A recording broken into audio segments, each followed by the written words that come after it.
A luxury cruise ship battling a COVID-19 outbreak would be allowed to pass through the Panama Canal, the country's government confirmed, although it remained unclear where it would be allowed to dock. 4 passengers have died and dozens have fallen ill on the Zaandam, which was stranded off the coast of Panama after several Latin America countries refused to let it into port. On Saturday evening, the Panamanian government, for humanitarian reasons, reversed a decision to stop it passing through the canal, allowing it to proceed to Fort Lauderdale, Florida as its owners, Holland America Line, had originally planned. On Saturday evening, representatives for Fort Lauderdale would not confirm to The Guardian that the ship would be allowed to dock. It still had hundreds of elderly passengers from the UK, US and Australia on board. "I haven't gotten anything," said Broward County Commissioner Michael Udine, who had voiced strong concerns about the ship coming into South Florida.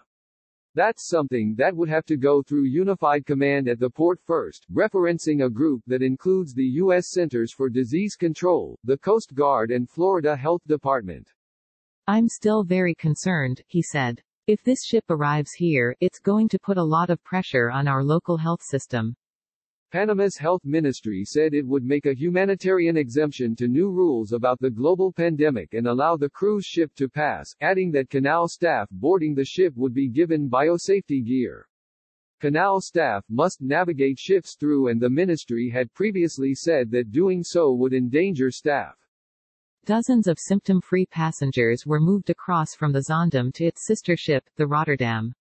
Holland America Line said on Saturday night, "We are aware of reported permission for both Zaandam and Rotterdam to transit the Panama Canal in the near future.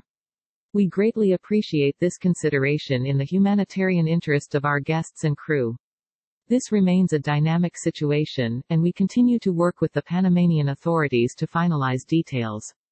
While passengers and family members of people on board welcomed the news that the cruise liner would be allowed to pass through the canal, some warned that more passengers would die if better medical attention was not given to those remaining. "It's really surreal," said Ji-Hao Jim Cheng, a Southern California resident, whose father was sick with a fever on board the ship. "It's very scary for my parents and everyone on board." He said his mother had been trying to call the ship staff to get medicine or help, but no one was responding. "The cruise line doesn't have a plan," he said. "It's great that they are getting the well onto another ship. But unless they have a strategy for the sick, more people are going to die soon."